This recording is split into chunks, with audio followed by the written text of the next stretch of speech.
नमस्कार, India voice पर स्वागत है आपका। मैं हूं प्रियंका मिश्रा और इस वक्त की बड़ी खबर आ रही है। ब्रेकिंग न्यूज, राहुल गांधी को मिली राहत। राहत से जुड़ी बड़ी खबर, राहुल की संसद सदस्यता की गई बहाल। राहुल गांधी को मिली राहत। मानहानि केस में राहुल से जुड़ी बड़ी खबर, राहुल गांधी की संसद सदस्यता की गई बहाल। सुप्रीम कोर्ट से राहुल गांधी को दी गई राहत। मॉनसून सत्र में सदन में मौजूद रहेंगे राहुल। इस वक्त की बड़ी खबर आप देख पा रहे हैं इंडिया वॉइस पर। राहुल गांधी को सुप्रीम कोर्ट की ओर से बड़ी राहत मिली है।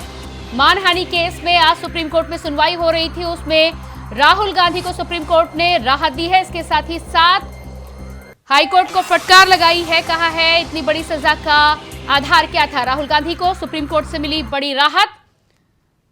इसके अलावा राहुल गांधी की संसद सदस्यता को भी तत्काल प्रभाव से बहाल किया गया है। संसद के मॉनसून सत्र में शामिल हो सकेंगे राहुल गांधी। तो तस्वीरें आप देख पा रहे हैं, राहुल को सुप्रीम कोर्ट से राहत मिली है। कांग्रेस की ओर से तमाम कार्यकर्ता टीका लगाकर राहुल गांधी का यहां पर सम्मान करते हुए, उनका स्वागत करते हुए नजर आ रहे हैं। इस फैसले से कांग्रेस खेमे में खुशी की लहर दौड़ गई है। आपको बता दें कि राहुल गांधी की सदस्यता को लेकर और लगातार मानहानि केस को लेकर 2024 के चुनाव को लेकर भी संशय बना हुआ था, लेकिन सुप्रीम कोर्ट का यह फैसला आने के बाद राहुल गांधी की संसद सदस्यता बहाल कर दी गई है। 2024 का रास्ता भी साफ हो गया है। तो कांग्रेस के लिए बड़ी खबर, राहुल गांधी लंबे समय से इस केस की सुनवाई हो रही थी, इससे पहले भी सुनवाई। और इसी खबर पर हमारे साथ हमारे सहयोगी दिनकर आनंद न्यूज रूम से हमारे साथ जुड़ चुके हैं। जी दिनकर, राहुल गांधी को जो राहत मिली है सुप्रीम कोर्ट से और साथ ही साथ संसद की सदस्यता भी बहाल कर दी गई है, क्या लगता है आपको कांग्रेस के लिए कितना बड़ा फैसला है?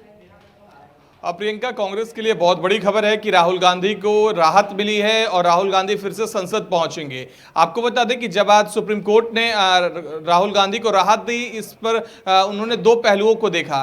पहला पहलू उन्होंने गुजरात हाईकोर्ट के फैसले को देखा, जिसमें उन्होंने कहा कि गुजरात हाईकोर्ट का फैसला अपने आप में दिलचस्प है कि आखिर ट्रायल कोर्ट के फैसले को गुजरात हाईकोर्ट ने बरकरार रखा, लेकिन एक भी लिखित दस्तावेज में यह नहीं जिक्र किया कि आखिर फैसले को बरकरार क्यों रखा गया। दूसरा, उन्होंने कहा कि जनता ने जिस सांसद को चुनकर संसद भेजा है, जनता के मताधिकार का हनन है ये। जनता ने चुना 5 साल के लिए, आपने अधिकतम सजा देकर उनकी सजा को उनको सजा सुनाया और उसके बाद संसद से अयोग्य करार दिया। इन दो पॉइंट्स पे राहुल गांधी को कह सकते हैं कि प्रॉपर बेल मिली है और जो राहुल गांधी फिर से संसद में पहुंच सकते हैं। अभिषेक मनु सिंघवी ने जब अपना दलील पेश करने की शुरुआत की तो उन्होंने कहा कि जो याचिका करता है पूर्णेश मोदी, उन्होंने नाम बाद में बदला है, केस उससे पहले किया है। उन्होंने कहा कि दरअसल पूर्णेश मोदी हैं, जो कि मोदी समाज के वो रिप्रेजेंटेटिव नहीं है, वो भाजपाई हैं, भाजपा दफ्तर में बैठते हैं और यह एक सोची समझी साजिश थी, क्योंकि हम लोगों ने अडानी मुद्दे का जिक्र किया संसद में, लगातार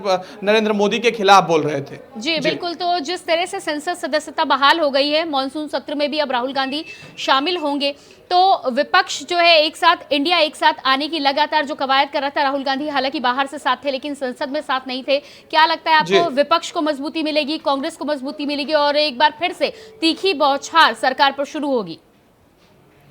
जी बिल्कुल, जहां तक विपक्षी गठबंधन इंडिया का जिक्र करे तो इंडिया को लेकर भी आज सुनवाई है। इंडिया के नाम पर भी हाई कोर्ट ने नोटिस दिया है और इंडिया का भी अब काफ़ी मजबूत होगी राहुल गांधी को लेकर, लेकिन एक पेशोपेश की स्थिति बन जाएगी, क्योंकि कांग्रेस के तमाम बड़े नेता हैं वो लगातार राहुल गांधी को प्राइम मिनिस्टर कैंडिडेट घोषित करते आए हैं, पूर्व में भी, और अब तो राहुल गांधी संसद में जा सकते हैं, जिसके बाद लगातार कांग्रेस की तरफ से इस बात को गरमाया जाएगा, सामने रखा जाएगा कि प्राइम मिनिस्टर कैंडिडेट के तौर पर राहुल गांधी को आगे किया जाए।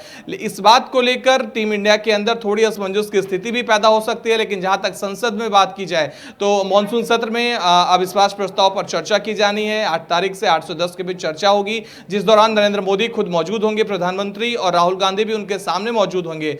यह देखने वाली बात होगी कि इस दौरान राहुल गांधी अपने वक्तव्य में क्या कहते हैं, क्योंकि राहुल गांधी ने कहा था कि मैं जनता के लिए लड़ता रहूंगा, चाहे मैं संसद में रहूं या सड़कों पर रहूं, और अधिकतर समय अब यही विजुअल्स निकलकर सामने आते हैं कि राहुल गांधी जनता के बीच बीच जा रहे हैं, लोगों से मुलाकात कर रहे हैं। जहां तक राहुल गांधी के संसद सदस्यता बहाल होने की बात है तो राहुल गांधी को ये संसद सदस्यता बहाल हो गई है, लेकिन अब तक टीम इंडिया यानी कि विपक्ष का जो फॉर्मेशन हुआ है उसकी तरफ से कोई रिएक्शन अब तक निकलकर सामने नहीं आई है। कांग्रेस के तमाम बड़े नेता इस पर ट्वीट कर रहे हैं। अशोक गहलोत की ट्वीट आई है, कांग्रेस ने खुद ट्वीट किया है कि नफरत के दौर में मोहब्बत की जीत है। अशोक गहलोत ने ट्वीट कर लिखा है कि सच्चाई की जीत होती है। लगातार कांग्रेस नेता ट्वीट कर रहे हैं, लेकिन दिलचस्प बात यह है कि अब तक कोई टीम इंडिया के, चाहे वो आम आदमी पार्टी के नेता अरविंद केजरीवाल हो या ममता बनर्जी हो या बिहार के मुख्यमंत्री नीतीश कुमार हो, अब तक उन लोगों की तरफ से ना कोई प्रतिक्रिया आई है ना कोई ट्वीट आया है। प्रियंका जी बिल्कुल, तो अब तक जिस तरह से आप बता रहे हैं प्रतिक्रिया नहीं आई है, लेकिन राहुल गांधी जिस तरह से संसद के बाहर भी तीखे प्रहार करते हुए नजर आ रहे थे, अब क्योंकि सुप्रीम कोर्ट की तरफ से ये जीत मिली है तो क्या लगता है आपको कि तीखे तेवरों के साथ संसद के मॉनसून सत्र में वो नजर आने वाले हैं? जी बिल्कुल, राहुल गांधी लगातार संसद के बाहर से नरेंद्र मोदी के खिलाफ सवाल उठा रहे थे और अब संसद में मौजूद होंगे। वहां से इस मानसून सत्र के दौरान राहुल गांधी लगातार तीखे हमले कर सकते हैं। राहुल गांधी ने अभी वो आजादपुर सब्जी मंडी का दौरा कर चुके हैं, उसके पहले किसानों से उन्होंने बातचीत की, तमाम मुद्दों को लेकर वो लोगों से बातचीत कर रहे हैं। इन सभी मुद्दों को वो संसद में कोशिश करेंगे कि उठाएं। हालांकि विपक्ष लगातार मणिपुर की मांग कर रहा है, मणिपुर पर चर्चा की मांग कर रहा है, लगातार नरेंद्र मोदी से उनके बयान की मांग कर रहा है। इसमें देखना होगा कि क्या राहुल गांधी के संसद में मौजूदगी के बाद भी क्या जो है सिलसिला चलता आ रहा है, लगातार संसद ठप होने का यह भी जारी रहेगा।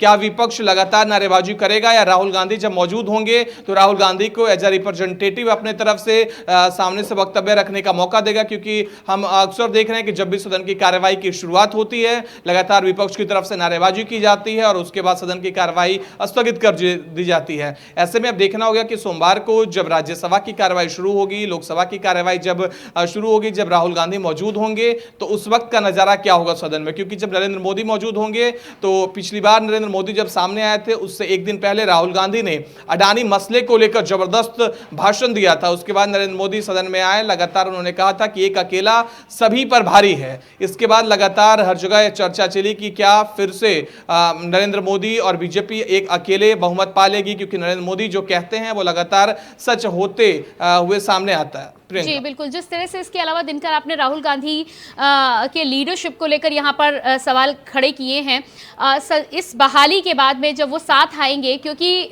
जो जानकारी ये भी सामने आ रही है कि इंडिया जो नाम दिया है कहीं ना कहीं उसमें भी बहुत बड़ा हाथ राहुल गांधी का है।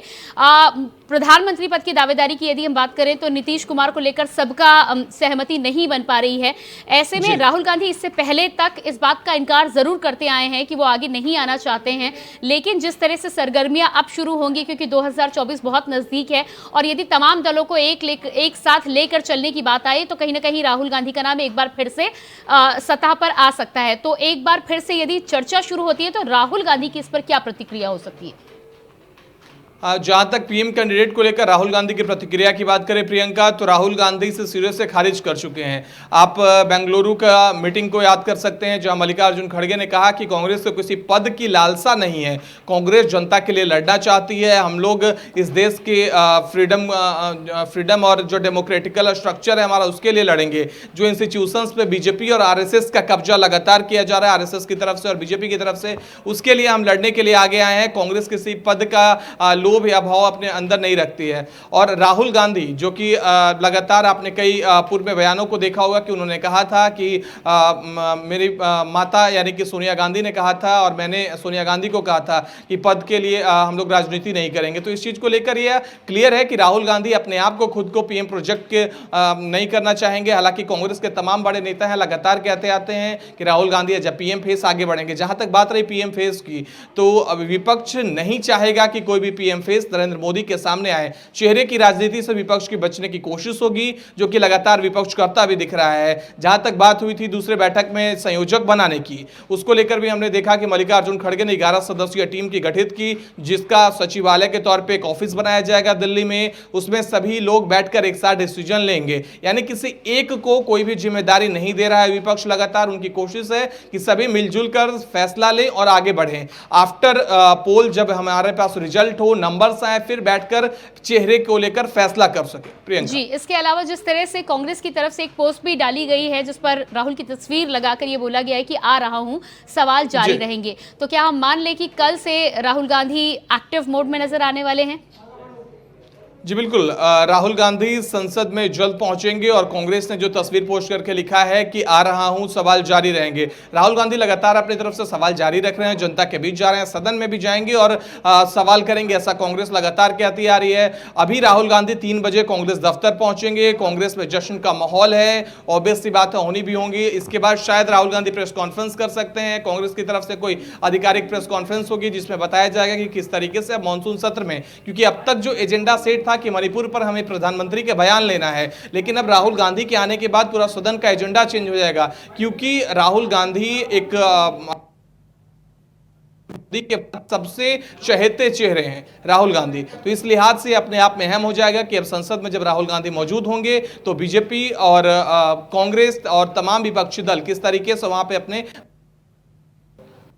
जी बिल्कुल, इसके अलावा जिस तरह से आज हम संसद की कार्रवाई देख रहे थे, गृह मंत्री अमित शाह ने बिल पेश किया है, उसको लेकर भी, और राहुल गांधी को जिस तरह से संसद की सदस्यता बहाल की गई है, अब देखना ये होगा कि आने वाले समय में राहुल गांधी जब संसद पहुंचते हैं तो किस तरह का वार तकरार नजर आता है। दिनकर, मैं आपसे जानकारी लेना चाह रही थी कि गृह मंत्री ने आज संसद में जिस तरह से केजरीवाल पर निशाना साधा है, साफ तौर पर उन्होंने कहा है कि दिल्ली एक केंद्र शासित प्रदेश है, राज्य नहीं है, और ऐसे में जो भी संसद में आता है वो सिर्फ ये दिखाने आया है कि केजरीवाल के साथ हैं। तो क्या लगता है आपको, राहुल किस तरह से जवाब देंगे भारतीय जनता पार्टी के इस वार का? जी प्रियंका, यह बहुत अहम, उन्होंने कहा कि यह बिल जी दिनकर होगा कि क्या। जी दिनकर, टेक्निकल कारणों से आपकी आवाज ठीक से नहीं आ पा रही है। तमाम जानकारी के लिए आपका बहुत बहुत शुक्रिया। आप हमारे सहयोगी दिनकर हमारे साथ जुड़े हुए थे। दिन है, बड़े खुशी की दिन है यार। सर, आप लोकसभा स्पीकर से भी कहेंगे? बिल्कुल मांगूंगा, लोकसभा स्पीकर को आज ही मैं चिट्ठी लिखूंगा और सोमवार लोकसभा खुलते ही ये मांग करूंगा। इसी वक्त मैं सदन में हूं, मतलब सदन की परिसर में हूं।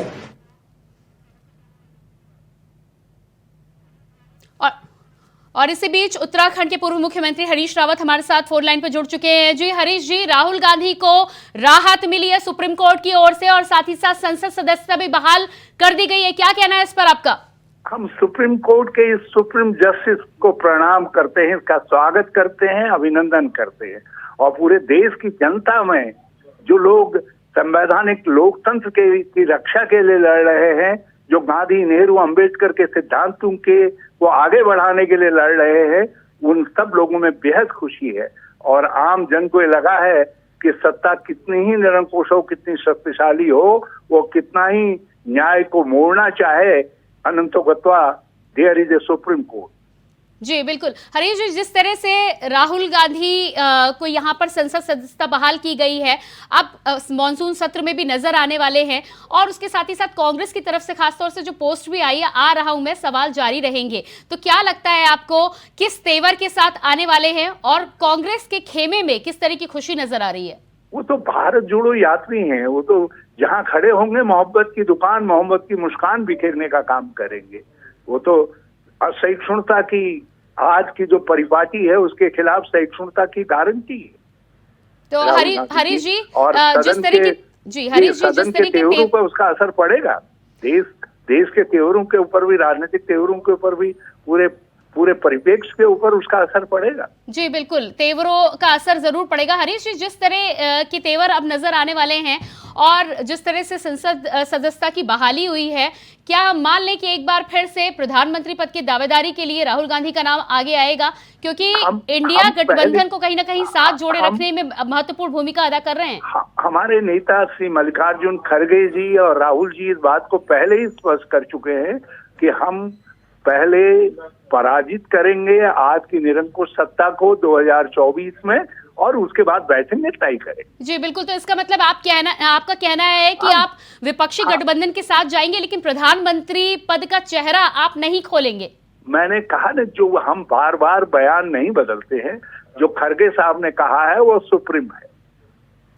ठीक है, तो खड़गे साहब ने कहा है वो सुप्रीम है, लेकिन हरीश जी यहाँ पर एक सवाल ये भी है कि आप तमाम विपक्षी गठबंधन को एक साथ लेकर चलना चाह रहे हैं। गृह मंत्री अमित शाह ने आज संसद में जिस तरह से बोला है कि ये तमाम जो गठबंधन है ये सिर्फ अपने फायदे के लिए आता है कहीं ना कहीं, तो क्या लगता है आपको, यदि आप एक चेहरा लेकर नहीं आएंगे तो ये भी माना जा सकता है कि अंदर गठबंधन में एक सहमति ही नहीं है? हाँ, देखिए, ये सब सवालों का समाधान हम बेंगलुरु में दे चुके हैं, पूरे देश को दे चुके हैं, और बॉम्बे में और आगे बढ़ करके देंगे। आप देखते रहिए, और 2024 में देश की जनता इन सवालों का जो अमित शाह एंड कंपनी जी उठा रही हैं उसका जवाब देंगे, और 2024 में देश की जनता देगी, आवाम देगी। ठीक है, जीत बहुत बड़ी मिली है यहाँ पर राहुल गांधी को, आपको बहुत बधाई हो। क्या लगता है आपको, और तीखे तेवरों के साथ राहुल गांधी अब नजर आने वाले हैं? वो तो मोहब्बत की दुकान वाले हैं। आप उनकी मुस्कुराहट ही 100 सवालों का एक जवाब है, और 100 तो विचारों को आगे बढ़ाने मोहब्बत के साथ भारतीय जनता पार्टी के वार का जवाब नहीं देंगे क्या? जो जवाब मुस्कुराहट देती है, मुस्कुराहट सबसे शक्तिशाली वेपन है दुनिया के अंदर। गांधी कह करके गए हमसे, हमारे पुराणों और हमारे ऋषियों ने भी कहा है। लेकिन कांग्रेस की तरफ से जो पोस्ट आई है उसमें तो कहा जा रहा है कि आ रहे हैं, सवाल जारी रहेंगे। कांग्रेस की तरफ से जो पोस्ट डाली गई है उसमें तो कहा गया आ रहे हैं, सवाल जारी रहेंगे। वो लोकतांत्रिक अधिकार है, लोकतांत्रिक कर्तव्य है, बल्कि अधिकार नहीं कर्तव्य है। यदि आप समझते हैं कि राहुल गांधी अपने लोकतांत्रिक कर्तव्य को नहीं निभाएंगे, अपने लोकतांत्रिक इंडिया के लिए इस फैसले को, इंडिया जो गठबंधन आपने बनाया है उसके लिए आप इस फैसले को कितना महत्वपूर्ण मानते हैं? ये अत्यधिक महत्वपूर्ण है, और सारे इंडिया में इसकी खुशी है, पूरी इंडिया में भी खुशी है, और हमारे जो है Indian national developmental inclusive alliance में भी खुशी। इंडिया के जो तमाम अलायंस है अभी तक उनकी तरफ से बयान सामने नहीं आए हैं अभी बड़े नेताओं की ओर से। अभी आपने हम ही लोगों को टैग किया है, जब उनको टैग करेंगे तो वो भी कहेंगे, यही कहेंगे जो हरीश रावत ने कहा है, क्योंकि सत्य एक ही होता है। सत्य हरीश रावत से कोई येचुरी जी तक कोई बदलता थोड़ी। ठीक है हरीश जी, तो कुल मिलाकर आपका कहना है कि राहुल गांधी को लेकर सुप्रीम कोर्ट का ये फैसला बहुत बड़ा है, मोहब्बत की दुकान के साथ आएगी। बहुत बहुत धन्यवाद हमसे बातचीत करने के लिए हरीश जी। तो उत्तराखंड के पूर्व मुख्यमंत्री हरीश रावत से बातचीत हम कर रहे थे। उनका साफ तौर पर कहना है कि राहुल गांधी मोहब्बत की दुकान को लेकर ही आगे बढ़ने वाले हैं, और तेवर जो है वो उसी तरह बरकरार रखेंगे। और इसी के साथ फिलहाल इस बुलेटिन में इतना ही, लेकिन ताजा खबरों के लिए आप लगातार देखते रहिए इंडिया वॉइस। नमस्कार।